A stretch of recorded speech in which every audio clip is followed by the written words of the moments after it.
No, it's good. Mostly good. Okay. Mostly good. And when I say good, I mean wonderful. Well, that's outstanding.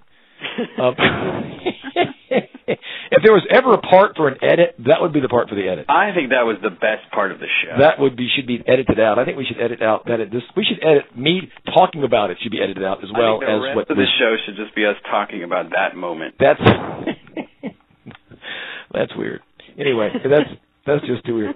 But to get back on the topic, if we what is the topic again? Are we talking about? We started off with your beard, and now we're talking about phones. It's personal appearance and personal branding, okay, both on and offline. Well, one thing when it comes to branding, I think you have to, be clear. Clarity is huge.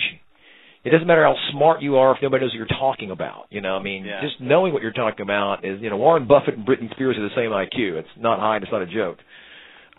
So you can actually talk very intelligently, but yet the message isn't clear enough. And I think to show value and to be branded in a certain direction, it's really about clarity. So you could have a great brand concept, but how clear is it? And it's like I've always said that you look at something, and if you can't initially just see the value instantly, like, oh, I get the value like in an instant, you're probably not very well branded from whatever that position is. So. Right, which is why my website basically says Brian is beautiful. That's his value. He's beautiful.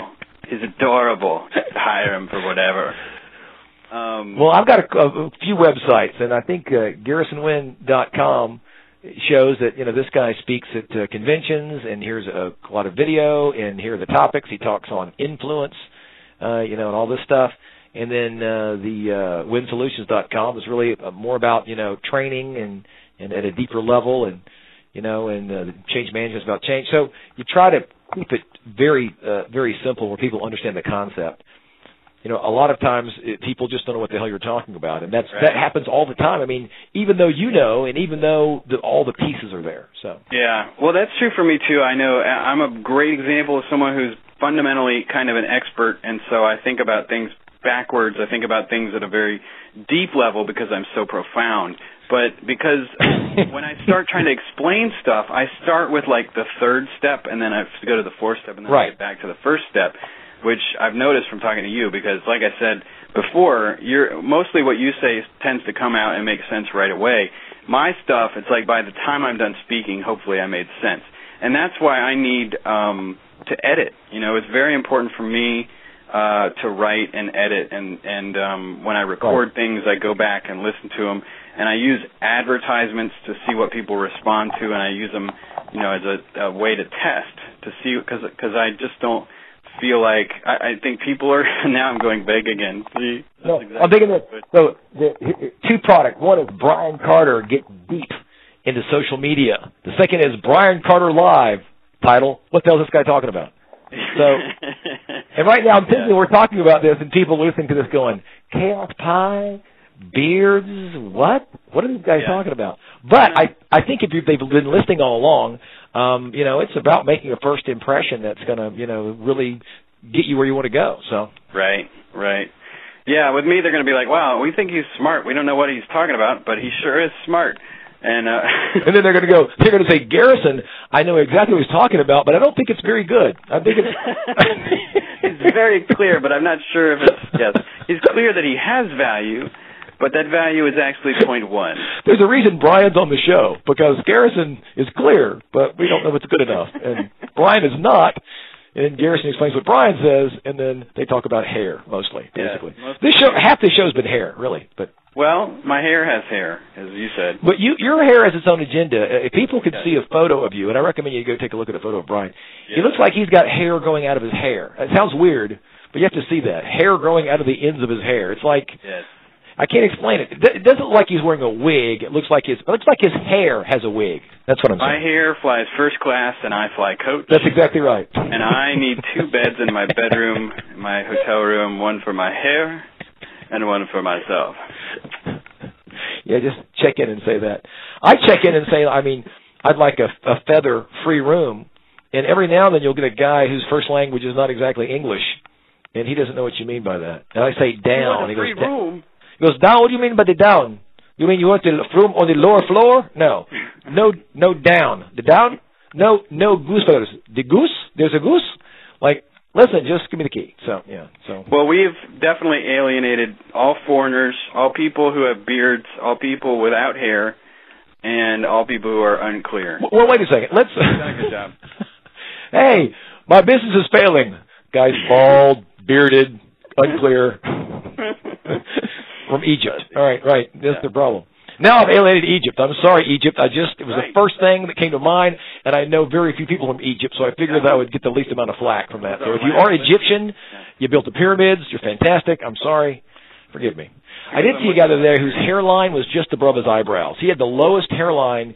He was almost a werewolf. It was really weird to see hair that low. I mean, like, people, as you get older, your hairline goes up. This guy had a hairline.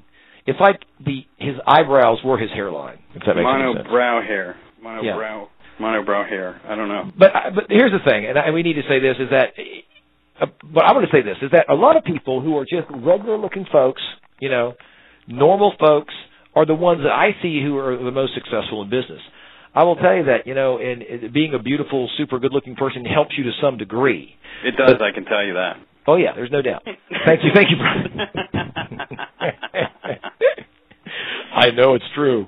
It is true in my experience. But the regular folks that look like regular folks, I think sometimes have a real advantage. And I've noticed that when it comes to a lot of salespeople, a lot of even guys in their 30s or whatever, a lot of those guys are bald. There's something with balding people and being able to generate sales. There's something about not having hair. True. I know what it is. It's testosterone. You have so much testosterone, you need to go out and conquer the world and sell people on stuff, and at the same time you're losing your hair. If the testosterone attacks the hair follicles, it's medical fact. Is that really true? It is true. I knew a guy who was 6th grade. He was shaving, right? He was on the football team, very nice guy, also very smart, but bald by the time he was 30. So, normal. That's just wrong. That is wrong. On the flip side, like, I was a complete nerd, and now I have amazing hair. So. Wow, I was actually in an airport one time, and I thought that I saw a guy that had no hair follicles at all on his face, like like this hairless guy, an older guy. And it turns out it was actually Angelica Houston. But anyway, that's what I thought when I saw. I'm serious, it was Angelica Houston, but I really thought it was a guy. Yeah. Oh, I've got a new joke. Check this out. What? They say beauty is only skin deep, except for Angelina Jolie, because she has a really hot pancreas. I mean, I didn't have a response to that. I have no idea. I know. Well, I got a laugh. I did it last night. Have you been writing your own jokes again, Brian? I told you. Stop doing that. Yeah. Oh well. I don't even know what that means. My dad, who's 82 years old, told me when I was growing up. He said that beauty is only skin deep, but ugliness goes right down to the bone. That's what he told me. So that's true. I have no idea what that means. That from experience. But I got to tell you though, I do think that the people who are the average people have probably a better shot. And I think if you look like the everyman, average man, more people relate to you. And that's what I think, that looking like an average person allows people to relate to you more. And I think that's true. I wouldn't know. Look weird, and I talk weird. But you have unfounded arrogance, really, is really what we're talking about. As opposed to who? Who has founded arrogance? I don't know. I'm sure there's people who've found. I don't know. I have no idea. Listen. I think it's important. I think that I got to tell you, I think facial hair in general is something you have to look at. I can't tell you how many people have come up to me over the years and said, "Hey, listen, I heard you talking about making good first impressions, and I have a question for you. I've got a beard. Do you think that makes a difference?" Well, I will probably shave mine when I get older. When it's clear that I'm not 12 years old. Then I will shave my beard. And just this show actually has inspired me to shave my chest. I can't explain why that is, but manscaping. I have to change my manscape. Yes. But I do think it's important. I mean, I think that how you come across is huge, and I think the idea that you're going to be judged on your merit is unfortunately not true. Explaining your value is more valuable than actually having it. Yes. So, I mean, we have to be realistic about what people are attracted to, how people buy into ideas, what they see. Well, so one thing I got to say, and I should have said this earlier, is I grew up a complete nerd, completely introverted. I'm still nerdy. Right. But I went to Toastmasters, right? And then I did stand-up and then all this stuff. So I did all this stuff to go out and try and actually meet people, learn to shake hands, learn to do small talk, all that stuff. So it is really important. You want to come off positive to people. Yeah, it's just like you're marketing yourself. You got to have something to offer. You got to have something unique that you offer, that you make clear to people that you have this thing that you can help them with. Right. In any situation, really. I mean, you want to make a new friend. Sure. You got to go in and say, hey, how can I help you? Maybe you're not going to be that blunt about it, but you're going to listen and figure out how you can help that person. Well, two things that made me think about. Number one, on my Facebook page, I try to say things that are broad enough and general enough, to help a broad amount of people. I try not to be so pinpointed that a lot of people can't benefit from it, and I get good feedback. But also, when I was a kid, I was a kid that when I moved into the new neighborhood, I went and knocked on all the doors in the neighborhood to see if they had any kids my age to play with. I was that kid. I mean, I knocked on your door. I was that very kid. Extroverted, yeah. Very much so. I was the opposite. I was the one who was not answering the door while you were knocking on. That's right. You were the kid going, I don't know who I'm going to have for a friend, but it's not the guy that knocked on the damn door. That's for sure. That's no, I had my best friend in first grade. Moved to West Virginia. I visited him in fifth grade, and he became a complete extrovert, and I was not, so I actually stayed in his house playing video games while he played basketball with his new West Virginia friends. That's how introverted I was. That is pretty introverted. Yeah. Wow. And I said this in my book, and it showed up in research over the years, and that is there's a huge advantage, though, if you understand how you are, Like, you have to take advantage of the advantage. So if you're a real introvert and you're shy, okay, you can be really aggressive in your actions and no one will think that you're pushy, which means you can push things really hard and get a lot of what you want without people pushing back. Right. If you're more of an extrovert and you do that, they feel like they're being hammered. So I think you have to take advantage of your advantages. And I think it's a huge, and I tell anybody who's introverted and shy that that is a gigantic advantage in business, because you can sit down with people, you can tell it like it is, you can stand your ground, you can make strong statements and bold statements and make aggressive moves, and people will just accept it. So I think it's a huge advantage for all the shy, introverted people out there. I think that's true. Yeah. You're never going to really be that pushy. Right. And you're always going to be able to go back to that listening. That's right. Supporting and all that stuff. Well, that's another thing. When people feel heard, they just feel valuable, and people who feel valuable, are loyal to those who made them feel that way. And that's a huge thing. And that's one of the things that people really do that make them successful, is they're very good at making people feel heard and valuable. And, I talk about that everywhere I go. What I talk about in my keynote speeches is, are you making people feel valuable enough that they see you as valuable? So I hope you feel heard and valuable today. I do feel heard. I think it's been a relatively I'm sorry. I'm doing the best I can. Listen, if I had any other skills, I'd use those. This is it. Yeah. This is it. But anyway, I think it's been a good show. I think I've enjoyed the show. I think we went from hair to to value. I think. Yeah, I think that's true.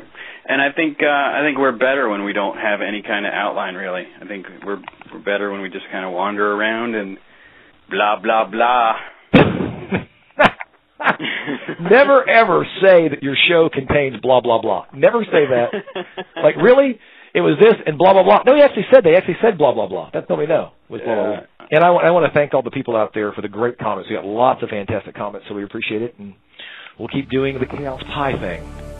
We want to thank you for tuning in to another edition of Chaos Pie. It takes a lot of people to make each episode of Chaos Pie successful, so I want to thank our chief intern, Jack Welch, our chief financial officer, Bernie Madoff, and our chief bagel gopher, Tom Peters. Also, our key grip, Cliff Hanger, head of security, Julian Assange, and our hairstylist, Donnie Trump, small business expert, Sam Walton, and KFC gopher, Andrew Fowler. Also, get well messages go out to our depressed friends currently under treatment, Napoleon Hill, Tony Robbins, and Norman Vincent Peale. That's it for this week. Have a great week.